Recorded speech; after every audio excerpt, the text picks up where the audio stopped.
Imagine waking up one day to find your life turned into a nightmare, your name splashed across headlines, and the one person you trusted most, your own family, pointing the finger at you for a crime you didn't commit. That's exactly what happened to Emily Harper, a 28-year-old graphic designer from a quiet suburb in Ohio, whose world unraveled when her sister-in-law Claire accused her of murder. Not just any murder, but the brutal killing of Claire's own fiancé, a man Emily barely knew. How does a family dinner turn into a life sentence? How does love twist into betrayal so dark it leaves you questioning everything? Stick with me, because this story is going to grip you, break your heart, and leave you reeling. Emily's life, up until that fateful summer of 2024, was the kind you'd scroll past on Instagram with a twinge of envy. She had a cozy apartment filled with plants she somehow kept alive, a job designing quirky greeting cards, and a tight-knit family she adored. Her older brother, Nathan, was her rock, always had been. Growing up, they'd spent hours building forts in their backyard, sneaking extra cookies from their mom's jar, and promising to always have each other's backs. Nathan was the kind of guy who'd drop everything to fix your flat tire or cheer you up with a bad dad joke. When he met Claire 3 years ago, Emily was thrilled. Claire was charming, a little intense maybe, with her sharp wit and perfectly curated social media. But she made Nathan happy. Emily welcomed her like a sister, hosting game nights, swapping recipes, even helping Claire pick out her engagement ring. Everything seemed perfect, or so Emily thought. But perfection, as we all know, is a fragile thing. It started with small cracks, so subtle you'd miss them if you weren't paying attention. Claire's laugh at family dinners would sometimes feel forced, her compliments laced with something Emily couldn't quite place. Like the time Claire said, "Emily, you're so carefree, it's almost inspiring," with a smile that didn't reach her eyes. Or how she'd linger a little too long when hugging Nathan, her gaze flickering to Emily as if sizing her up. Emily brushed it off. Families are messy, right? You don't overthink every little glance or barbed comment. Maybe Claire was stressed about the wedding, or maybe Emily was reading too much into it. She didn't want to be that sister-in-law, the paranoid one stirring up drama. Still, there were moments that stuck with her, like pins pricking at the back of her mind. One evening, about 6 months before everything went to hell, Emily was at Nathan and Claire's place for pizza night. The three of them were sprawled on the couch, half watching some true crime documentary Claire had picked. Out of nowhere, Claire turned to Emily, her voice casual but her eyes locked on her. "You ever think about how easy it is to get away with murder? I mean, if you're smart about it." Emily laughed, thinking it was a joke, but the air felt heavy. Nathan didn't seem to notice, just grabbed another slice and mumbled something about the show. Emily changed the subject, but Claire's words lingered, a strange echo she couldn't shake. Then there was the incident with the photo. Emily had a habit of snapping candid shots at family gatherings. She loved capturing the little moments, like Nathan mid-laugh or their mom sneaking a second helping of pie. One day, she was scrolling through her phone, showing Claire some pictures from their last barbecue, when Claire's face tightened. It was a photo of Claire and her fiancé Mark arguing in the background. Emily hadn't even noticed it when she took it. Just a blurry moment in a sea of happy snaps. "Delete that," Claire said, her voice sharp, almost panicked. Emily apologized, deleted it right away, but the way Claire stared at her afterward, like she was trying to see through her, left Emily unsettled. Why did a bad photo matter so much? Why did Claire look like she'd been caught? These were the kinds of things Emily replayed later, when the world started crumbling. But at the time, she told herself it was nothing. She loved her brother, and Claire was part of the package. She wasn't going to let a few weird moments ruin that. Besides, life was good. She was planning a big 30th birthday bash for Nathan, saving up for a trip to Italy, and even dipping her toes back into dating after a messy breakup. The last thing she expected was for her entire life to be torn apart by the one person she thought she could trust. It was a humid August evening when the first real domino fell. Emily was at her apartment, sprawled on her couch with a glass of wine, scrolling through her phone. Nathan had texted earlier, inviting her to dinner at their place the next night. "Claire's cooking," he'd written, with a winking emoji. Emily smiled, already looking forward to Claire's famous lasagna and Nathan's terrible attempts at playing bartender. But then her phone buzzed again, a message from an unknown number. It was a photo, grainy and dark, but unmistakable.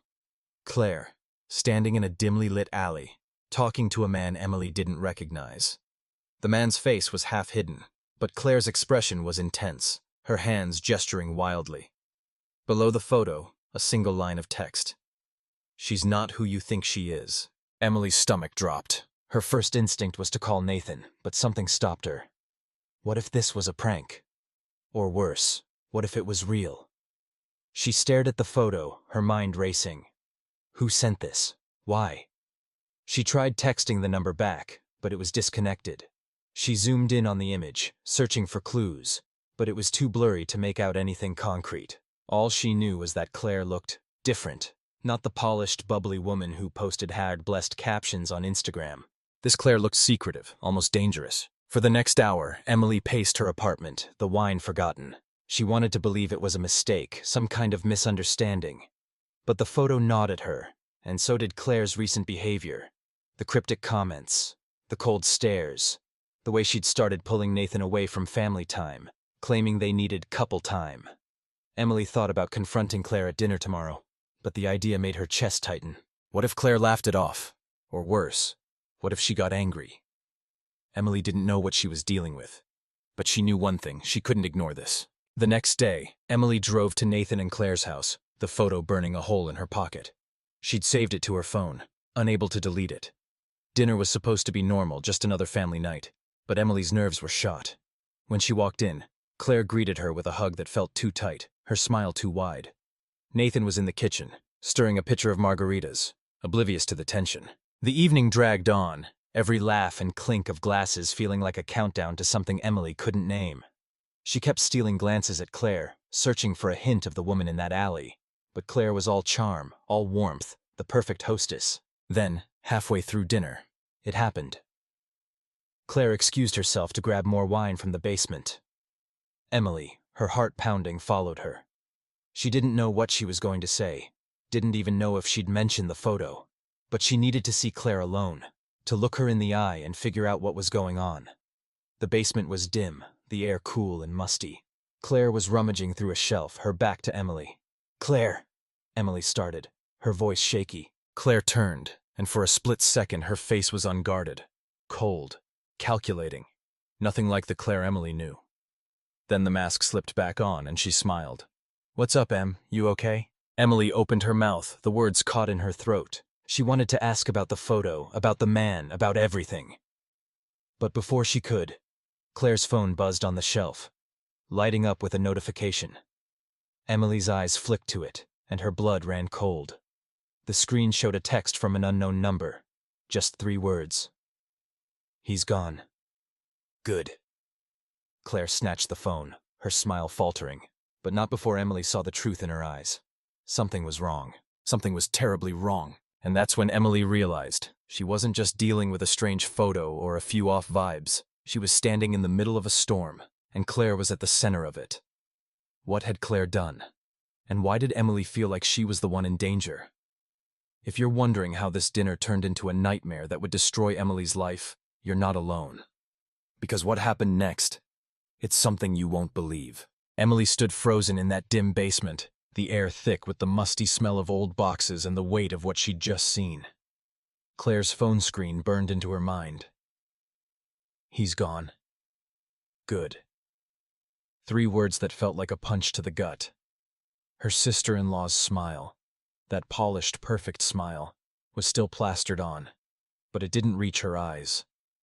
Those eyes were sharp, searching Emily's face for a crack, a hint that she'd seen too much. Emily's heart hammered so loud she was sure Claire could hear it. She wanted to scream, to demand answers, but her throat felt like it was closing up. All she managed was a weak, "I just came to help with the wine." Claire tilted her head, her expression softening into something almost pitying. "Oh, Em, you're sweet. I've got it." She grabbed a bottle from the shelf, her movements too smooth, too controlled, and brushed past Emily, her shoulder grazing hers just enough to feel deliberate. Emily stood there, alone in the basement, her mind spinning.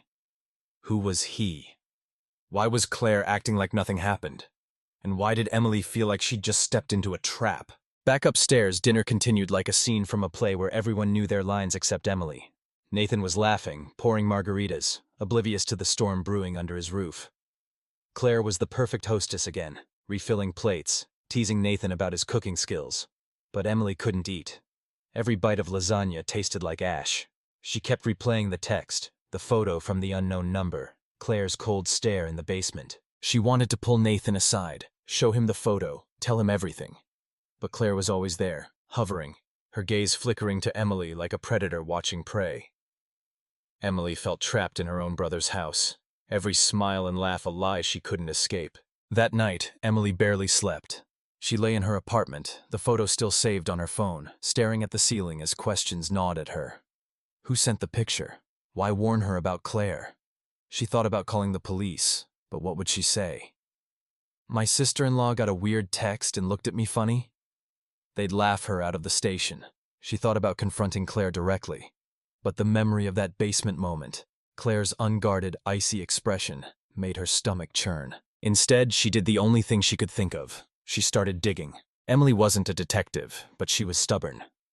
The next morning, she called in sick to work and turned her tiny apartment into a war room. She pulled up everything she could find on Claire. Social media was the obvious start, but Claire's profiles were a curated masterpiece. Smiling selfies, inspirational quotes, pictures with Nathan looking like the perfect couple, nothing out of place. Emily scrolled back years, looking for anything, a hint, a clue. She found old posts from before Claire met Nathan, back when she lived in Chicago. There were photos with friends, a few with a guy who wasn't tagged, his arm around Claire in a way that felt too familiar. Emily's pulse quickened. Could this be the man from the alley? She screenshot everything, her hands shaking. Then she remembered something Claire had mentioned once, almost in passing, a job she'd had in Chicago, something vague about consulting. Emily searched online, cross-referencing Claire's name with Chicago businesses. Hours later, she found it. A small article from a local paper about a fraud scandal at a consulting firm. Claire's name wasn't in the headline, but she was mentioned as an employee who'd left the company just before the scandal broke. The article was thin on details, but it hinted at missing funds, forged documents, and a police investigation that fizzled out. Emily's mouth went dry. Claire had never mentioned this. Neither had Nathan. Was this why Claire moved to Ohio? To start over? The deeper Emily dug, the worse it got.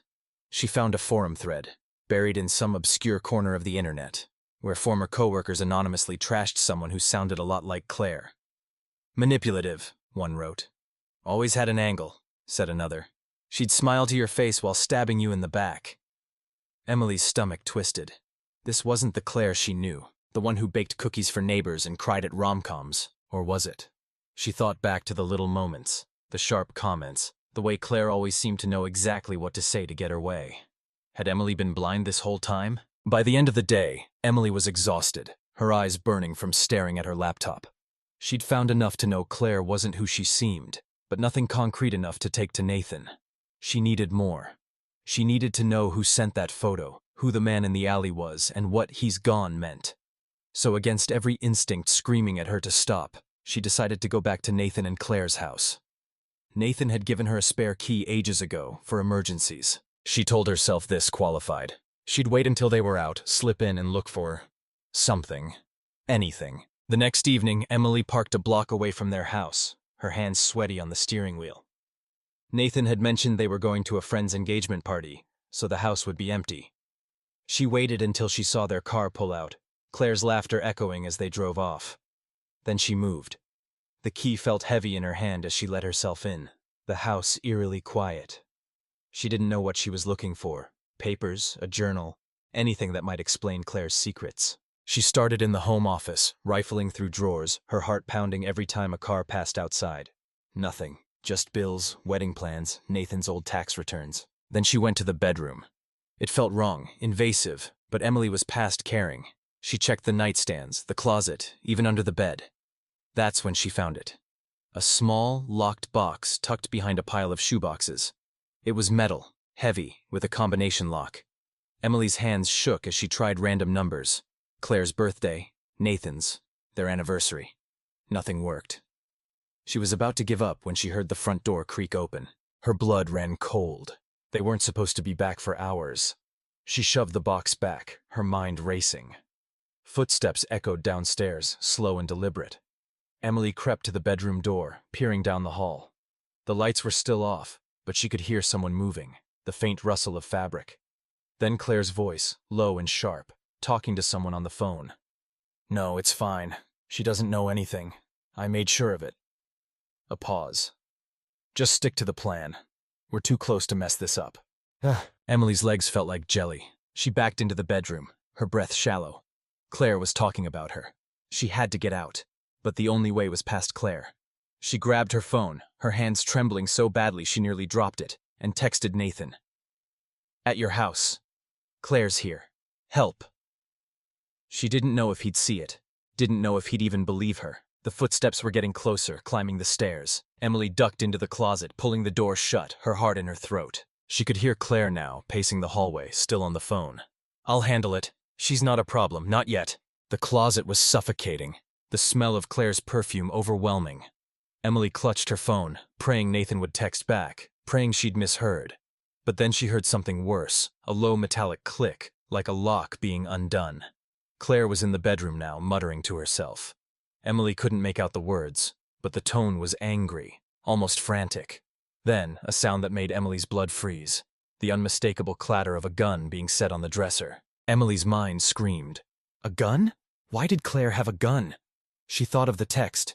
He's gone. Good. And the man in the alley. Had Claire. No, she couldn't let herself go there.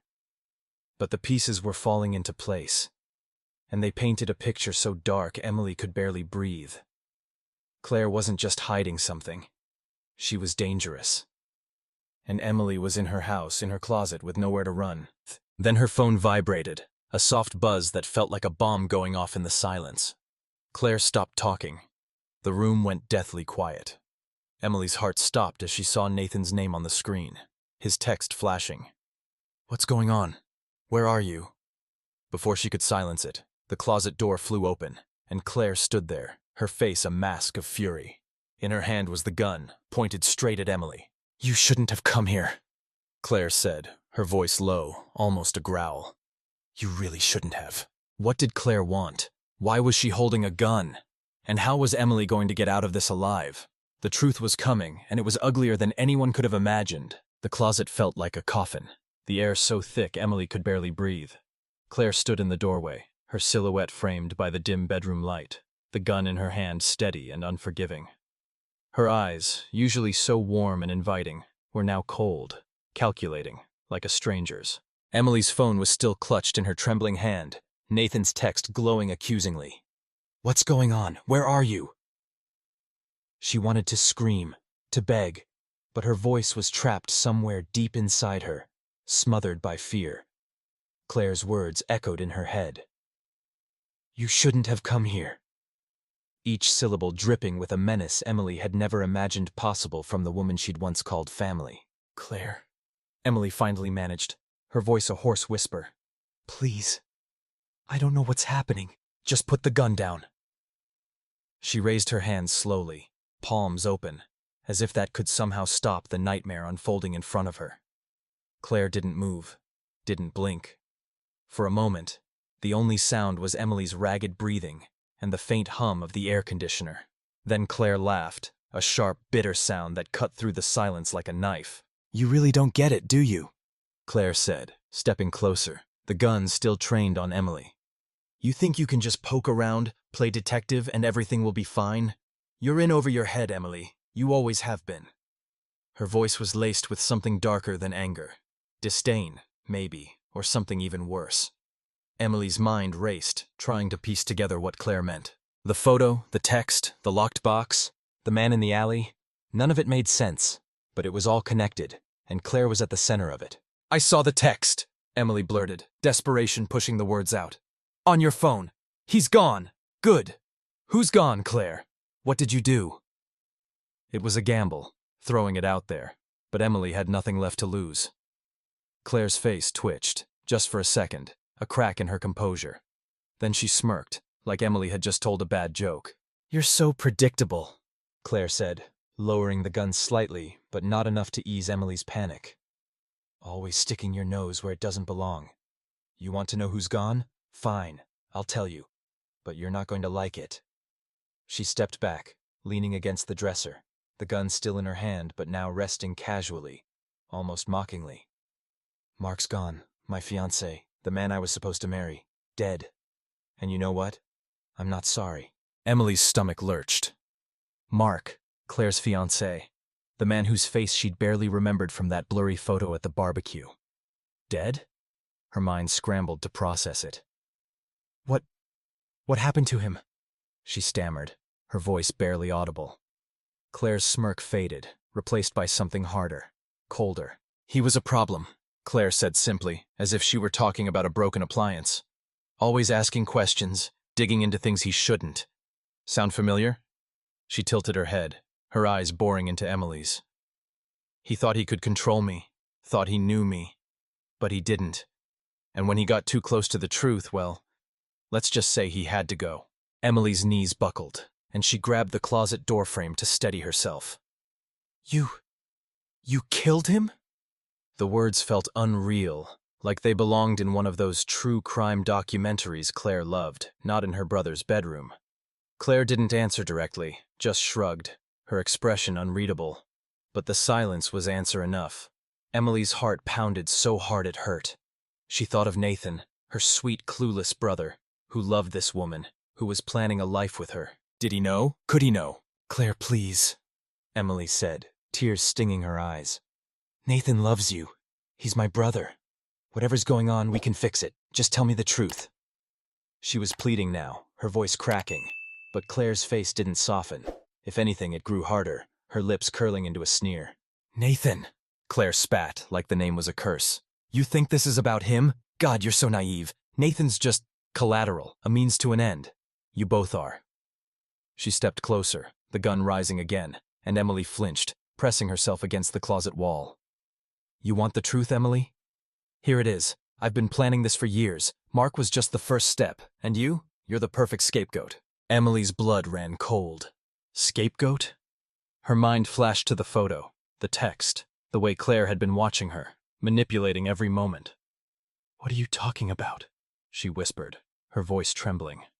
Claire's smile returned, slow and predatory. Think about it, Claire said. A jealous sister-in-law obsessed with her brother, bitter about his new life. You've been acting strange lately, haven't you? Snooping around, asking questions, showing up uninvited. And when Mark's body turns up, and it will, guess who's going to take the fall? She paused, letting the words sink in.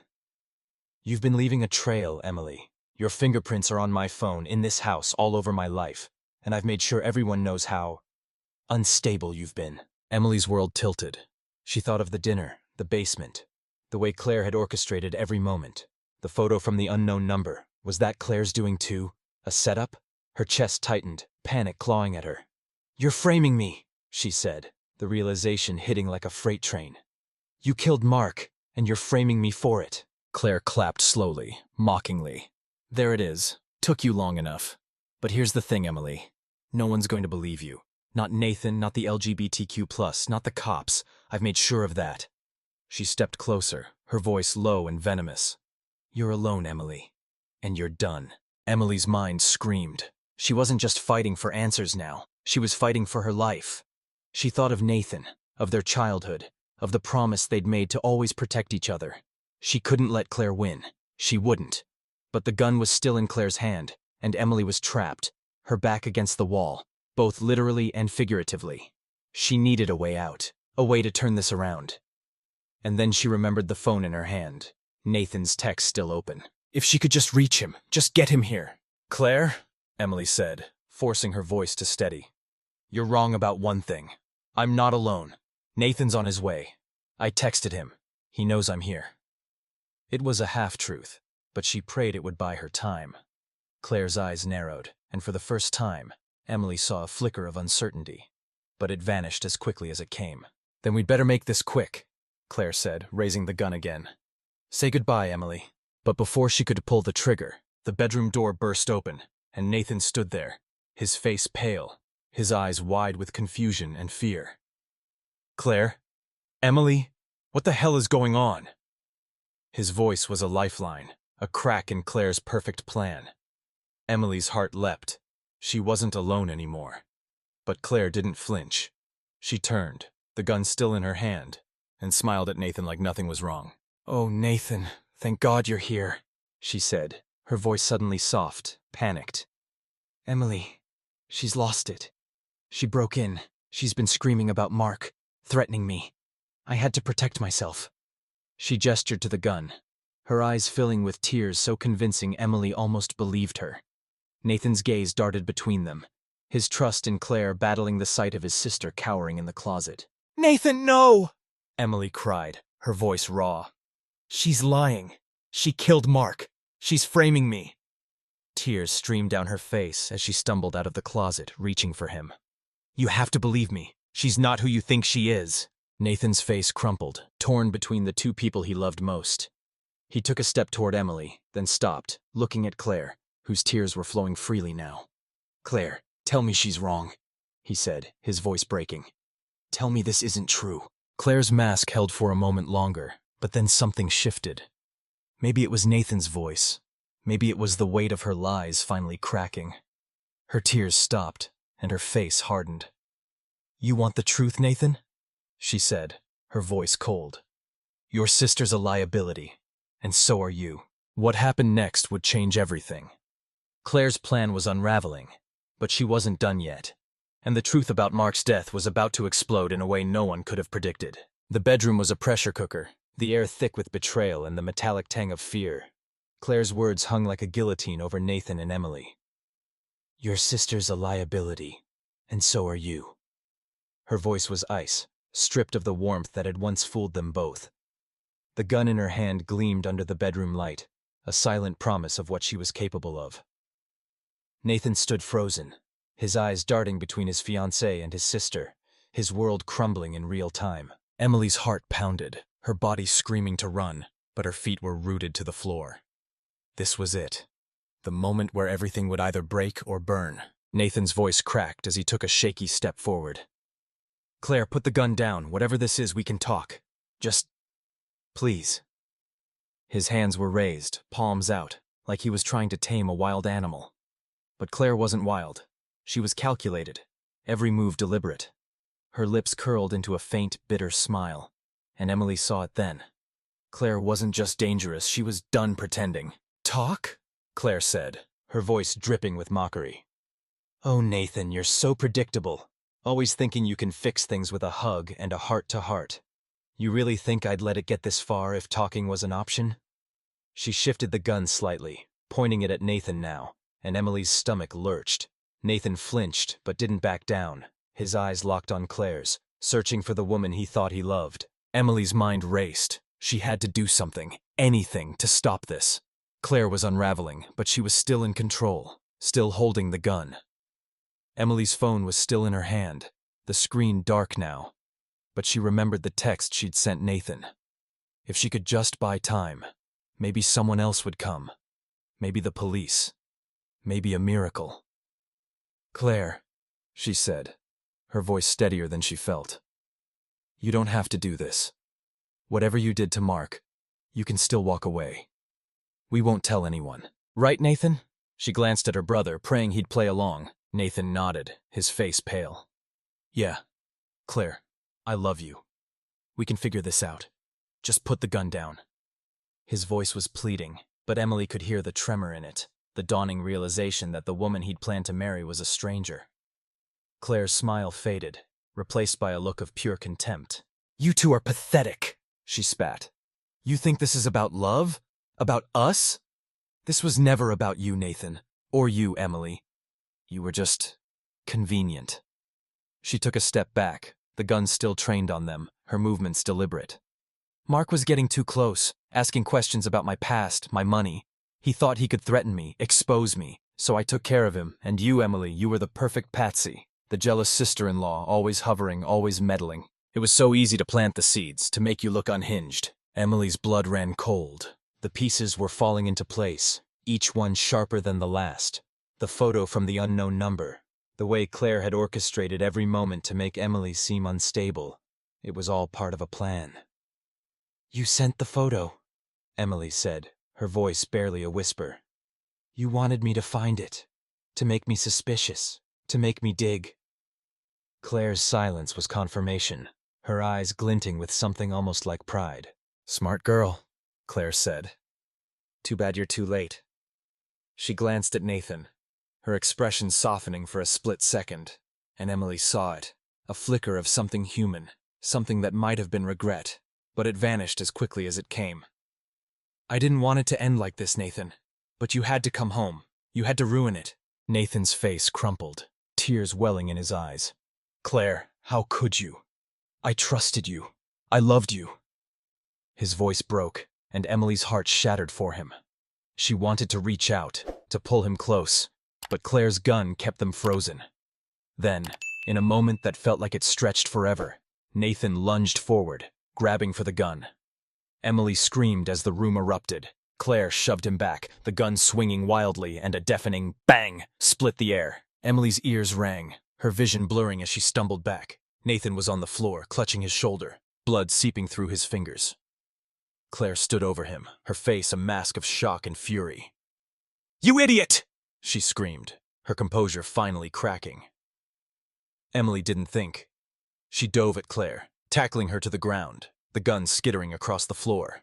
They struggled, Claire's nails digging into Emily's arms. But Emily was fueled by desperation, by rage, by the sight of her brother bleeding out. "Stop it!" Emily yelled, pinning Claire's wrists. "It's over, Claire!" But Claire was strong, thrashing beneath her, her eyes wild. For a moment Emily thought she'd lose her grip, but then she heard it. Sirens, faint but growing louder. Nathan's text, her own desperate message. Someone must have called the police. Claire froze, her face paling as the reality hit. Emily held on, her breath ragged, until the door burst open and officers flooded the room, shouting commands. What followed was a blur. Handcuffs on Claire, medics rushing to Nathan, Emily collapsing against the wall, her body shaking. Nathan was alive, thank God. The bullet grazing his shoulder but missing anything vital.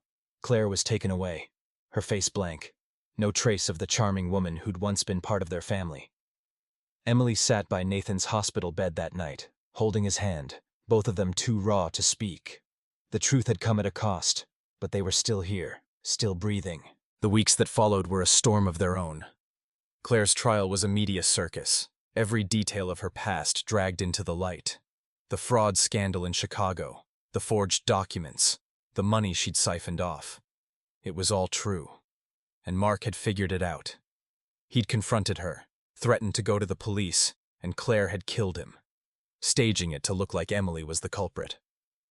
The locked box in the bedroom held the evidence: fake IDs, burner phones, and a journal detailing her plans. Claire had been meticulous, but she hadn't counted on Nathan's loyalty, on Emily's stubbornness, on the bond that held them together. Emily moved out of her apartment, needing a fresh start. She rented a small house on the edge of town, surrounded by trees, where she could hear herself think. She went back to work, her greeting card designs taking on a darker, more introspective edge. Nathan healed, physically at least, but the emotional scars ran deep. He sold the house he'd shared with Claire, unable to step foot in it again. They didn't talk about her much, but when they did, it was with a quiet understanding that they'd survived something most people couldn't imagine. One evening, months later, Emily and Nathan sat on her new porch, sharing a bottle of wine. The air was cool, the stars bright above them. Nathan looked at her, his eyes softer than they'd been in a long time.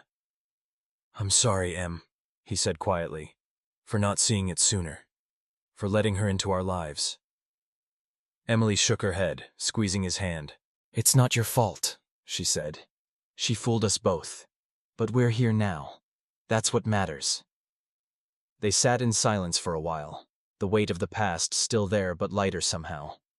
Emily thought about Claire, about the woman who'd almost destroyed them. She didn't hate her, not anymore. Hate was too heavy to carry. Instead, she felt a strange kind of pity, for someone who'd built a life on lies, who'd never known what it meant to truly love or be loved. Emily made a decision that night, one she'd been wrestling with for weeks. She wasn't going to let Claire's shadow define her. She started therapy, began painting again, and even signed up for a cooking class, something she'd always wanted to try. She wasn't fixed. Some wounds don't heal completely, but she was moving forward, one step at a time. Nathan, too, was finding his way, talking about opening a small woodworking shop, something to keep his hands and mind busy. The story of Claire, of Mark's murder, of the sister-in-law who nearly tore their family apart, would always be part of them. But it wasn't the whole story. Emily learned something through it all, something she carried like a quiet strength. Family isn't just about blood or promises. It's about showing up, even when it hurts, even when the world feels like it's falling apart. And sometimes it's about choosing yourself too, choosing to live, to fight, to find light in the dark. So, what's the takeaway? Maybe it's this. Trust your instincts, but hold tight to the people who matter. Because when the storm comes, and it will, it's those bonds that keep you standing.